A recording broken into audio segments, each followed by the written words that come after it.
Hello everyone and welcome back to another Doctor Who action figure review. In today's video I'm taking a look at something a little bit different to what I would normally take a look at, and it's these, which are the two 13th Doctor figures released by 720 exclusively in the USA way back in 2018. Now, the reason why I'm only just taking a look at these figures now in 2023 is these figures have generally had a very bad rap. 720 was this brand new company that tried to make their own range of Doctor Who figures. I believe they were a sort of takeover from Underground Toys because they used to be in charge of the Doctor Who license in America. So around 2018 they tried to do their own range of Doctor Who figures, starting off with the 13th Doctor, which was a retailer exclusive, and then they did the 13th Doctor without the coat, and the figures bombed, as we will find out later in the video, and there were subsequently no other figures released by this company. I think they did release a sonic screwdriver, which I do want to try and find because it has the rotating emitter that was seen in the show, which the character options version doesn't have. So I'd quite like to pick that one up, but they are like gold dust these days.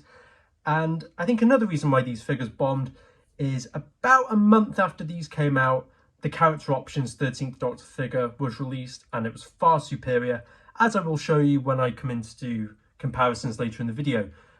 But yeah, these two figures were only available in the US. They weren't available at all in the UK. If you did want to pick them up, you would have to get them through Amazon, I believe, or maybe Big Bad Toy Store, I can't remember now, and it would be a pretty penny to get them imported from America to Britain or anywhere else in the world. So these figures have generally been a bit of an oddity in the world of Doctor Who merchandise, but recently I saw them for quite cheap on eBay. They were about £20 each, so I figured I'd pick them up because why not? There are a couple of little weird miscellaneous pieces that have an interesting story about them, so I thought, why not? So I am going to be keeping these figures in the boxes, only because they are quite rare now and you very rarely see them in the UK. So yeah, just word of warning, these figures are going to be remaining in the boxes, so you might get some appalling glare from the plastic packaging throughout this video.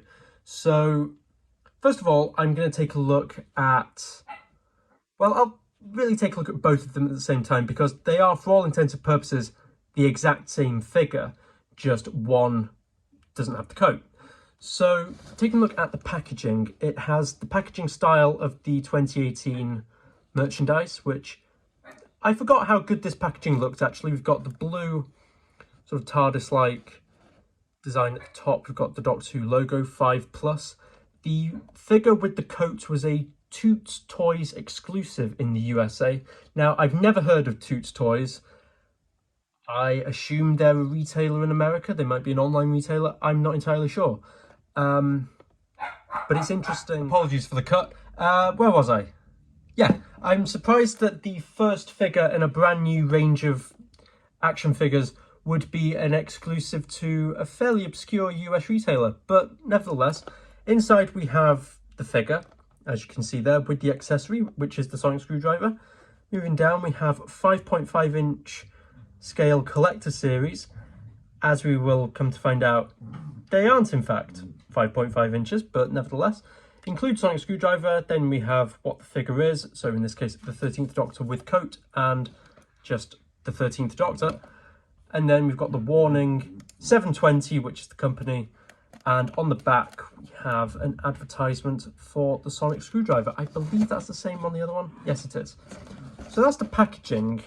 Taking a look at the figure, and right off the bat you can tell it's not exactly great. It's not the best figure in the world. I remember at the time a lot of people said that they look like McDonald's toys, that they look like Happy Meal toys, and yeah, the comparisons are there.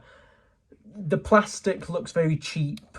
It feels like there's very little paint apps on this figure, that most of the paint is the plastic that was coloured in the same colour that it was going to be painted. The head is very generic. You wouldn't know it was Jodie Whittaker to look at it.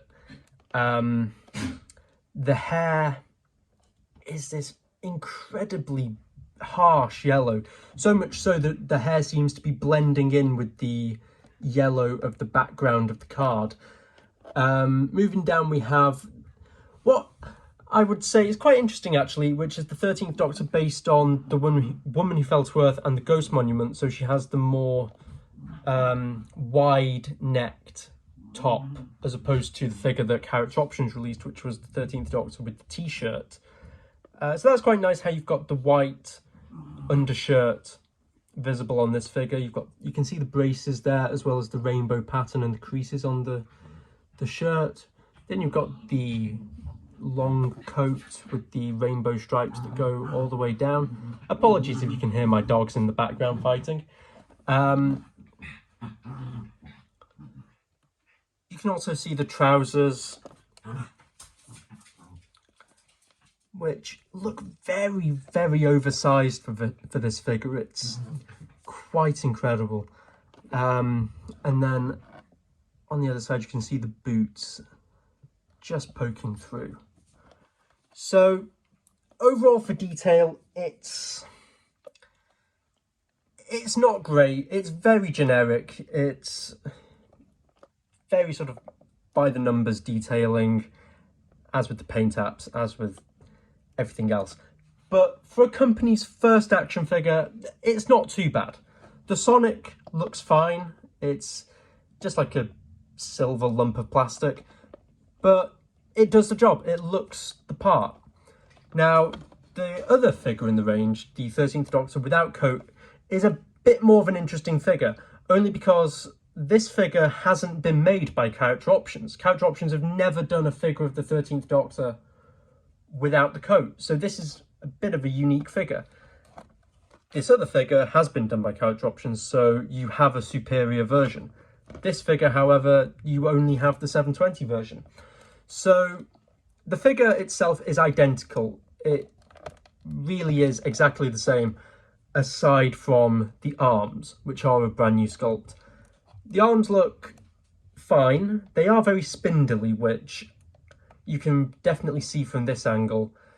And because they've simply reused the sculpt from the coated figure, it means that without the coat, the figure becomes very disproportioned. So you can see that the shoulders are incredibly wide and the hips are incredibly thin around the waist.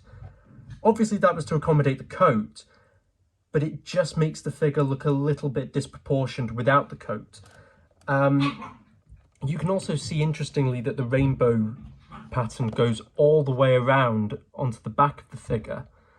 I'm not sure if that's accurate to the episode. I, honest to God, can't remember. I don't think it is. I think the rainbow pattern is just around the front of the top. But it's interesting that they've gone for that creative decision. Aside from that, the figure is identical, like I say. It's quite unfortunate the way that this one's been packaged, because it looks very crammed into the box and it just makes the figure look a little bit cheap, which admittedly they do. That is the impression that I get, that they feel very cheap. Again, this figure includes a sonic screwdriver and it's all, the rest of it's the same. In terms of articulation, the articulation is actually pretty good on these figures. You can tell that it's got a bit of a ball-jointed head.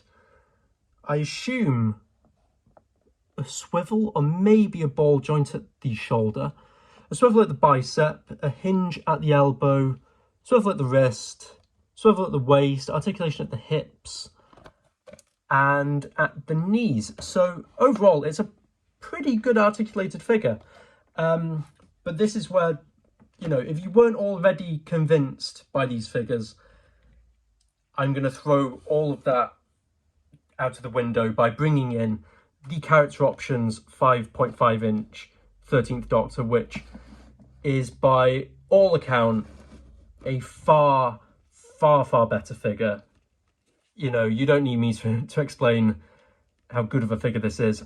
When you put it next to the 720 figure, you can really tell how much better the character options figure is, how much the likeness of Jodie Whittaker is in the 5.5-inch character figure, how much better the hair is. A complaint that I do have with this original 13th Doctor figure is the roots.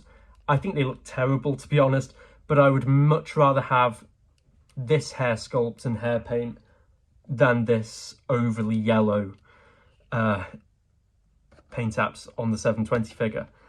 The only aspect that I would say I prefer on the 720 figure is you can tell that the rainbow stripes go all the way down the coat on the 720 figure, whereas on the character figures, the rainbow stripes stop halfway down the coat, which I think is an odd choice, so points to 720 there. But, you know, they're good action figures if you don't collect the character options line. If you do collect the character options line, they are nice oddities. Like I say, they do have their merits. You know, the coated figure has an element that we don't have on the character figure, which is the coat, which is the wider t-shirt. You know, as you can tell, if I bring in the character figure again, it's just the t-shirt here, whereas on this one you do have the white poking through there. And as well, you have the jacketless 13th Doctor, which hasn't been done by character, and I quite like for them to do that because it would be a really nice variant to have. But the eternal question, are these worth picking up? Honestly, yeah, I would say so. As a collector, I can honestly say I'm glad that I picked these up. They're not great figures. In fact, they're probably two of the worst figures in my collection. Maybe the Disco Dancing Rose might still hold that top spot of the worst Doctor Who figure. But there's something about owning these two figures which is quite nice. Because of their exclusivity, because of the story behind them, because they're the only figures from a potential new range, they feel quite unique. And so for that reason, I'm quite glad that I own them. They are quite rare now, so if you do find them, eBay's probably your best bet. I'd pick them up. They're nice figures to own. I'd keep them boxed like I'm going to do. They're going to go quite nicely on my action figure cabinets. And yeah, honestly, they're all right. Considering all the criticisms that I've thrown at them over the last 10, 12 minutes, I'm quite happy to own them, and I'm quite glad that I spent the money that I did on getting them. So there we go. There was it wasn't really a review, it was more of a discussion, retrospect of these two 720 Doctor Who action figures. Let me know what you think of them in the comments down below. If you've got them, let me know what you think. If you haven't got them, would you pick them up if you saw them in a store or saw them on eBay? Let me know. I'm very interested to see what you guys think of these figures because, like I say, they are these rare oddities in the Doctor Who action figure timeline. So yeah, let me know what you think down below, and don't forget to like, comment and subscribe. And thank you very much for watching, and I will see you next time for another Doctor Who action figure review. Take care, and bye for now.